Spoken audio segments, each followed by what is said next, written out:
कुर्बानी के ख्वाहिशमंदों इत्मीनान से मंडी जाओ, मर्जी का जानवर ले आओ। हुकूमत ने ईद उल अज़हा पर 5 छुट्टियों का ऐलान कर दिया। तातीलात 8 से 12 जुलाई तक होंगी। छुट्टियों का आगाज ईद से 2 रोज कबल होगा। जुमे और हफ्ते को इत्मीनान से जानवर भी खरीदे जा सकेंगे। दीगर तैयारियों को भी फाइनल टच मिलेगा, मगर सारे मजे ईद के 3 रोज होंगे। चौथे रोज दोबारा कामकाज पर वापस आना होगा। कुर्बानी के ख्वाहिशमंदों इत्मीनान से मंडी जाओ, मर्जी का जानवर ले आओ। हुकूमत ने ईद उल अज़हा पर 5 छुट्टियों का ऐलान कर दिया है। तातीलात 8 से 12 जुलाई तक होंगी। छुट्टियों का आगाज ईद से 2 रोज कबल होगा। जुमे और हफ्ते को इत्मीनान से जानवर भी खरीदे जा सकेंगे। दीगर तैयारियों को भी फाइनल टच मिलेगा, मगर सारे मजे ईद के 3 रोज होंगे। चौथे रोज दोबारा कामकाज पर वापस जाना होगा।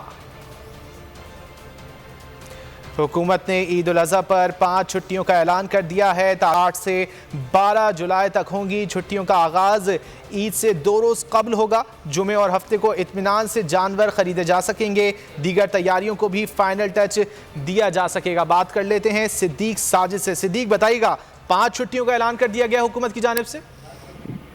जी बिल्कुल, जबकि हैरत अंगेज तौर पर काबीना डिवीजन ने जो वज़ीर आज़म को तजवीज़ भिजवाई थी वो 3 छुट्टियों की भिजवाई थी, 10 से लेकर 12 जुलाई तक। लेकिन वज़ीर आज़म शहबाज शरीफ ने 8 से लेकर 12 जुलाई तक 5 छुट्टियों की, 5 सरकारी छुट्टियों की जो है वो मंजूरी दी है, जिसका नोटिफिकेशन भी वज़ीर आज़म ऑफिस की जानिब से जारी कर दिया गया है। और इन 5 दिनों के दौरान जो है वो वज़ीर आज़म का ऑफिस का ये मौक़िफ़ है कि तमाम जो सरकारी दफातर न सिर्फ बंद रहेंगे बल्कि बिजली की जो है वो बचत भी होगी। और साथ ही साथ फिर जो लोग हैं वो जुम्मा वाले के जानवर है वो भी खरीद सकेंगे। जबकि साथ ही साथ फिर जो इस्लामाबाद में भी अब जो है वो खरीदारी के हवाले से जो औकात थे 9 बजे दुकानें बंद करने के, वो भी खत्म कर दिए गए हैं। जी, हुकूमत ने ईद पर 5 छुट्टियों का ऐलान कर दिया है। जुमा, हफ्ता, इतवार, पीर और मंगल के रोज छुट्टियां होंगी। और इस हवाले से वज़ीर आज़म शहबाज शरीफ की जानिब से नोटिफिकेशन के लिए हाँ कर दी गई है। बहुत शुक्रिया सिद्दीक, आपने इस हवाले से अपडेट किया।